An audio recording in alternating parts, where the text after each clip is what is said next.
I'm Emily, and I'm here with Maya Murphy's attorney, Eva Marie Franco-Fox.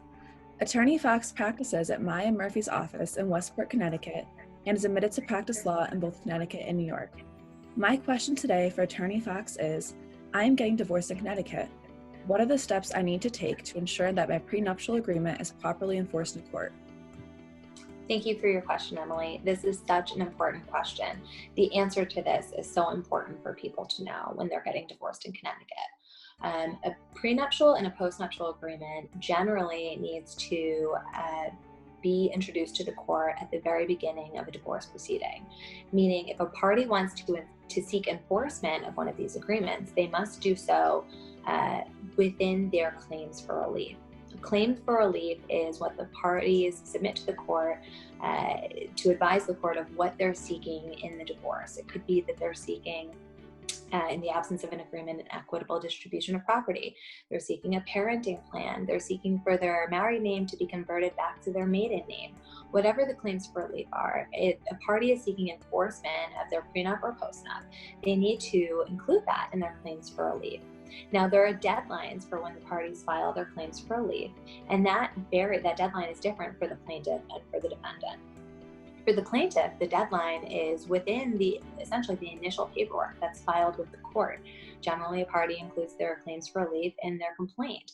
And so that paperwork is essential for initiating the divorce proceeding. And so the deadline for the plaintiff to seek enforcement is within the very initial paperwork that's submitted to the court and served on the defendant.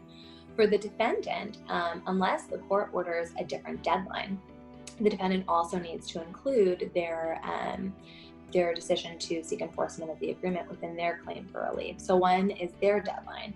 Their deadline, pursuant to the Connecticut practice book, is 60 days from the return date. The return date in a divorce case is generally thought of as the date that starts the divorce proceeding.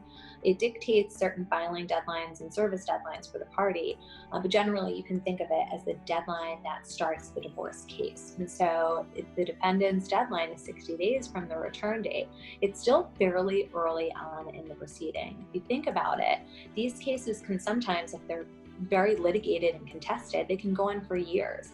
And so to have, for the plaintiff, the deadline at the very initial paperwork is submitted to the court, and for the defendant, 60 days from that time, it's very early on in the process that the parties must let the court know that they're seeking enforcement. And so if you're representing yourself, it's critical to become familiar with the Connecticut practice book and to become familiar with the laws of Connecticut so you're aware of these deadlines and any other deadlines that apply to your case. If you're represented by counsel, it's critical that you tell your attorney as soon as possible about the existence of one of these agreements and that you'd like to seek enforcement of the agreement. The parties need to know that if they do not comply with these deadlines, it is possible that the court will say, then you have waived or forfeited your right to seek enforcement of the agreement, and the court will not address the issue or will not find the agreement to be enforceable.